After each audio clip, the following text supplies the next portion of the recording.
estava aqui pensando, hoje é moda a gente buscar cada vez mais uma vida natural, ligada à natureza, lutar pelo meio ambiente, contemplar o ecossistema, a fauna, a flora. Mas você sabia que esse tipo de consciência já fazia parte do cotidiano de várias pessoas no século XVIII? Tinha uma escola literária que tinha na natureza uma contemplação artística, um lugar ameno, onde a gente podia se refugiar mentalmente e espiritualmente. É isso mesmo, isso tudo era um estado de espírito. Sabe que movimento literário é esse que eu estou falando? É o arcadismo. E aí, vamos lá estudar? Bem, para exemplificar melhor, né, o que se passava na cabeça dos homens e mulheres do século XVIII que viveram esse período de movimento arcadista, não só na Europa, mas aqui no Brasil também, eu coloquei esse quadro para que a gente pudesse realmente contemplar a visão que se tinha da natureza e das artes. Eles tinham na natureza esse lugar de tranquilidade, de refúgio, de liberdade. Vocês podem ver homens e mulheres livres a brincar, a poder contemplar o seu eu interior e a natureza também, né? Eu coloquei aqui também para relembrar que o arcadismo é o principal movimento literário do século XVIII. Mas vamos seguir adiante. Para que a gente possa entender melhor o arcadismo, a gente precisa passar pelo contexto histórico. A gente precisa compreender o que se passava com a sociedade da época e resultou nesse tipo de pensamento. No século XVIII, ele foi marcado pelas transformações sociais, políticas e culturais. Vamos entender. No século XVII, quando a gente estuda o barroco, quando eles vivenciam o barroco, é uma população que está sendo controlada pela nobreza e pelo clero, pela igreja. A igreja católica e a igreja protestante. Eles estão ali, ó, no meio daquele conflito cerrado entre os católicos e os protestantes que lutavam por poder e controle. E a nobreza, que queria se manter, se perpetuar ali no controle de tudo sem fazer muito esforço, né? Só exigindo através de impostos para manter toda aquela ostentação. E abaixo estavam os burgueses, que eram os comerciantes, eram os médicos, advogados, os bacharéis, que trabalhavam e detinham boa parte da economia. Insatisfeitos também, a gente vai ter a classe trabalhadora, a gente vai ter os camponeses, os artesãos, enfim. Os pobres, né? Que também estavam insatisfeitos com tudo aquilo. A gente tem a tortura do período da Inquisição, a perseguição a bruxas e tantas outras coisas que a igreja obrigava a população a vivenciar na pele numa forma de controlar, né? Controlar não apenas mentalmente, mas espiritualmente também. As pessoas eram controladas através dos textos religiosos e das torturas infligidas a ele, tá? Aí o que acontece? Nesse mesmo período, houve mudanças impulsionadas pelos ideais iluministas, que são os filósofos da época, que tinha uma ideologia, um pensamento de liberdade, de igualdade, de direitos, na verdade, né? Coisa que não se tinha antes. Eles passaram a refletir toda aquela situação que era vivenciada e a questionar. Onde é que ficam os nossos direitos? Onde é que fica a nossa liberdade de escolha? E esse ideal começou a influenciar a classe burguesa, que adotou para si esse pensamento e começou a gerar conflitos sociais e políticos. Baseados na razão, filósofos iluministas defendiam uma sociedade orientada por justiça, liberdade, igualdade de direitos, tolerância religiosa e críticas aos abusos da nobreza. Esses ideais foram acolhidos, como eu havia dito, pela burguesia. Lá na França, os burgueses insatisfeitos com a nobreza e com o clero começam a se apropriar desses ideais iluministas e a influenciar as classes trabalhadoras. E utilizando da força bruta dos trabalhadores foi a luta. E a Revolução Francesa, ela gerou um movimento tão forte politicamente e socialmente que ela sai da França, passa pela Europa, chegando até aqui no Brasil. E aquela ideologia de direitos, de igualdade social, tomou conta da população da época. É quando a gente começa a ver aqui no Brasil, que ainda é colônia, ainda não tem essa visão, essa ideia de país. A gente ainda não é um país, a gente ainda é colônia de Portugal, mas a gente começa a ver a espiritualidade, a gente pode dizer assim, né? De um querer se libertar da metrópole, das cobranças, das exigências. A gente começa a buscar um pouco, mesmo que distante, mas uma característica mais de povo unificado.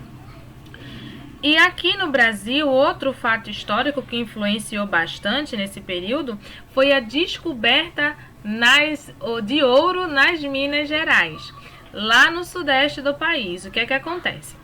Com o Barroco, a gente vê que a economia ainda era pautada no cultivo da cana-de-açúcar, nos engenhos, era tudo muito rural.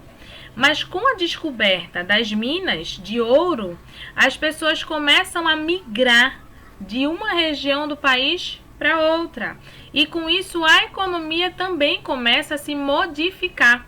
As pessoas migram do campo para a cidade. E ao redor dessas minas são construídas comunidades, cidades, né, que movimentavam com muito mais velocidade a economia local, diferente do período em que ainda era tudo pautado na agricultura, no cultivo da cana-de-açúcar, nas produções dos engenhos, enfim. Deixa aquela cara de rural, de ruralista e passa a ter uma cara mais urbana. E o Brasil começa a crescer cada vez mais financeiramente. As pessoas que tinham, né, que eram donas dessas minas, que estavam ali no garimpo, começaram a enriquecer e começaram a enviar seus filhos para estudar fora, para adquirir conhecimentos mais amplos, porque aqui era tudo muito limitado educacionalmente, culturalmente. E quando esses jovens voltavam, eles traziam também todo aquele ideal europeu. E isso começou a contagiar os, ainda não podemos chamar de brasileiros, né? Porque a gente não tinha aquela ideia de nação, mas os nativos daqui. E isso foi tão forte, junto com a revolta das cobranças de impostos excessivos da metrópole, que era Portugal. A gente, nesse período, ainda é colônia de Portugal. E as pessoas já estavam tão cansadas de tanta cobrança de impostos, de tanta cobrança, que começou a gerar um movimento, né, de separação. A Inconfidência Mineira é resultado disso tudo. Não é um ideal ainda de separação total da capital e uma luta por uma nação a ser construída. Não é essa paixão toda que a gente vê nos livros do Fundamental 1 e 2, não, tá? Eles ainda eram escravocratas, tinham uma mentalidade bastante retrógrada. Mas o que eles queriam realmente eram mais liberdade, justiça e igualdade para eles. Aí agora a gente pode ver um pouco mais das características do arcadismo. A gente viu, que com o contexto histórico resulta nessa ideia, né, de classe que luta pelo seu lugar no mundo, a burguesia que está ali a buscar os seus direitos, o seu lugar, né, o seu locus amenus e conquista, né? Mas depois de conquistado, escanteia a classe trabalhadora que tanto ajudou a conquistar. A gente fica assim, poxa vida, tudo que eles queriam era isso, né? Se aproveitar, fazer das cabeças escadas para conquistar aquilo que eles tanto pregavam. É uma hipocrisia. Mas não é só aí que fica a hipocrisia desse movimento não, tá? O arcadismo tem como algumas características que eu coloquei aqui, enumerei para vocês. Uma das primeiras é a oposição ao barroco, que é uma escola muito exagerada, né? Que queria, nas figuras de linguagem, se expressar, tinha um apego muito forte a cores, a sentimentos, enfim, era tudo muito exagerado. E o arcadismo vem para negar isso tudo. Ele tem um retorno ao modelo clássico, ao greco-romano, aquele ideal de mitologia grega, sabe? É tanto que o arcadismo também é conhecido como neoclassicismo, porque eles voltam àquela mentalidade, aquele desejo que eles tinham, né, de ser nobres também, mesmo que fossem nas artes, mas eles queriam, por mais que eles negassem a nobreza, mas eles tinham aquela vontade, aquela necessidade de grandiosidade, mas de uma forma muito mais equilibrada, muito mais pela razão. A volta ao classicismo é mais realmente assim para quebrar com os exageros do barroco, né? Eles são mais equilibrados, brandos, estáveis, enquanto o barroco era disforme. O neoclássico, o arcadismo, ele é muito pela forma, pelo reto, pelo centrado. A gente tem também a valorização da vida no campo, o bucólico, como eu tinha dito a vocês. Eles são muito apegados a essa questão da natureza. Por mais que eles fossem urbanos, porque eles são urbanos, né? A burguesia, ela é altamente, como eu posso dizer, pela cidade, né? Muito do cinza. Mas eles tinham na natureza um ideal, um lugar espiritual. O Fugere Urbem é a crítica à vida nos centros urbanos. É como se eles idealizassem uma coisa e vivessem outra. Aquela velha história, né? Faço o que eu digo, mas não faço o que eu faço. Eles queriam, eles desejavam aquela vida no campo, mas a vida que eles levavam, aquela agitação toda, era totalmente diferente daquilo que eles idealizavam. É uma escola muito mais objetiva do que subjetiva, como era o barroco. A idealização da mulher amada, como todo burguês que se preze, né? Eles vão muito pela moralidade, são muito apegados à questão da branquitude, a mulher divina, santa, pura, casta. E eles tinham essa mulher idealizada. Depois a gente tem a questão da inutilia trucat, que é cortar o inútil.